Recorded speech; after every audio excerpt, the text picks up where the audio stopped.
welcome to Kiss in the Kitchen. We are going to be making some cheese straws today. They're going to be slightly spicy, slightly salty, but we're going to have a little bit of fun together. We will need some puff pastry. You can buy either the block or you can buy some ready rolled. I have bought some ready rolled. As you can see, you can buy ready rolled pretty much anywhere. I've bought mine from a typical supermarket. I have also grated 75 grams of cheese, mature cheese, medium cheese, mild cheese, whatever you fancy. I have some paprika because I like things a little bit spicy. I have a little bit of rock salt, and I have an egg because we'll just glaze it with egg at the end. So, if we're ready to begin, let's start cooking. So, super simple, super simple. We are going to take our cheese, just kind of spread it over a puff pastry. Some people like to butter the egg on first. I like to do the egg afterwards, but different strokes for different folks. So, spread your cheese over all of the puff pastry.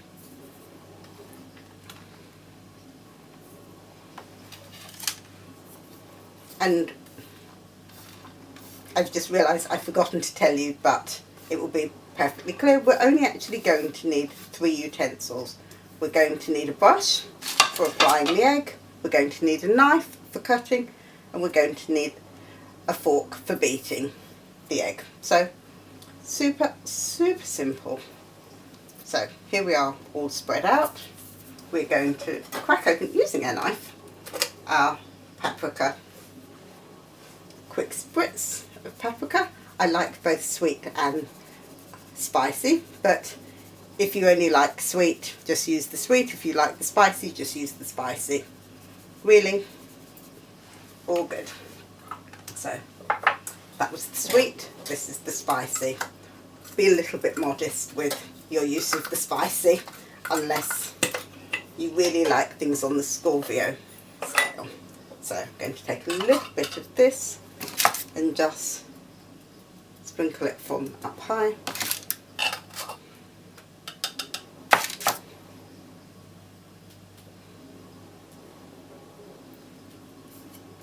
Perfect. So we are almost done already, amazingly enough. We'll grate some salt.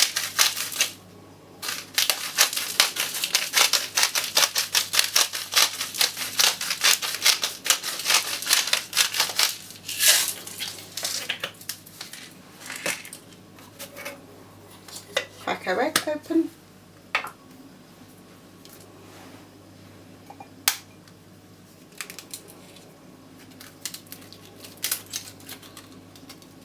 Remembering, if you actually spill any of your egg shell into your egg mix, just use the shell to take it back out again.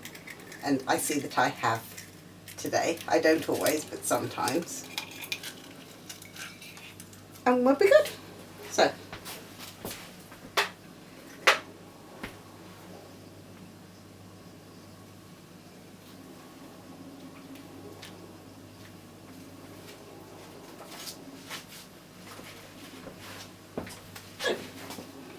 here we are with our egg. Up. Sometimes people add a little milk to their egg wash. Really, it depends. It's up to you. So for us now, all we need to do is cut our pastry into strips.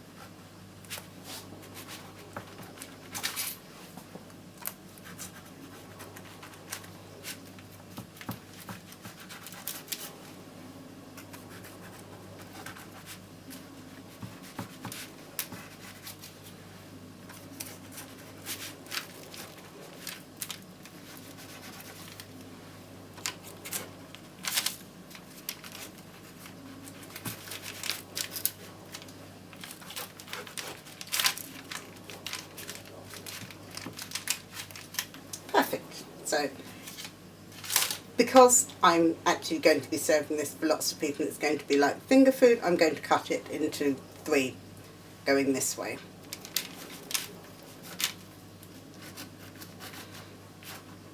But if you chose to, you could just leave them full length and just serve them in like a really nice cocktail glass.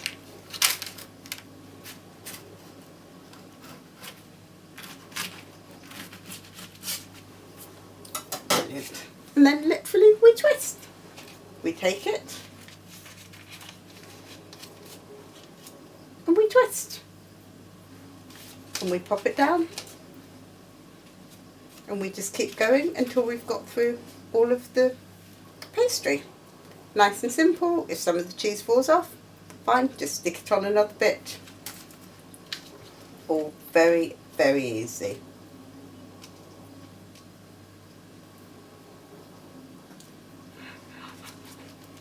Perfect. So we've put the oven on to preheat at 200 Celsius. And we're just going to, we've finished twisting all of the twists, as you can see. We're just going to give them a quick brush with some egg wash, which quite literally, as you saw, was some beaten egg. And we're doing this more for colour than anything else. And also so it doesn't burn too much, which it shouldn't do. And we're going to pop them in the oven initially for about 15 minutes, and then depending whether you want them lightly done or whether you want them really crispy, we may put them back in the oven for another 5 to 10 minutes. And because I do actually quite like these spicy, I might sprinkle a little bit more paprika and a little bit more salt over the top of them.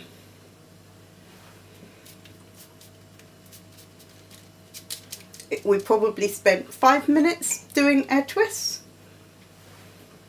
Obviously the longer your twists, the longer it probably takes you, because I cut them quite small. It was relatively quick. So, a little more salt.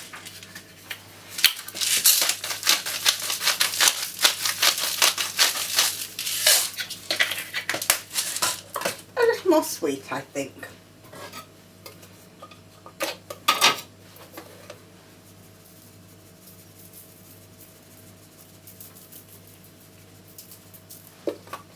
And then into the oven we go. So, here we are out of the oven after 14 minutes. I'm cooking in an electric combi oven, and I'm just going to tap so you can hear that it's started to cook, but we probably want it a little bit more crispy than it is. Some of them at the back of the oven are crispier, and what I'm going to do, because I've actually got 2 trays, I'm going to swap the trays over in the oven and put them in for maybe another 5 to 10 minutes. So this will now go on the bottom and the other tray will go on top. So here we are out of the oven, having given it an extra 10 minutes and having swapped the trays. And as you can hear, sounds quite crunchy. If we pick it up and pop it down, it sounds quite biscuity. So I'm very happy, and I hope you enjoy trying this out. And I will just say, let's kiss in the kitchen again sometime soon, sweetie.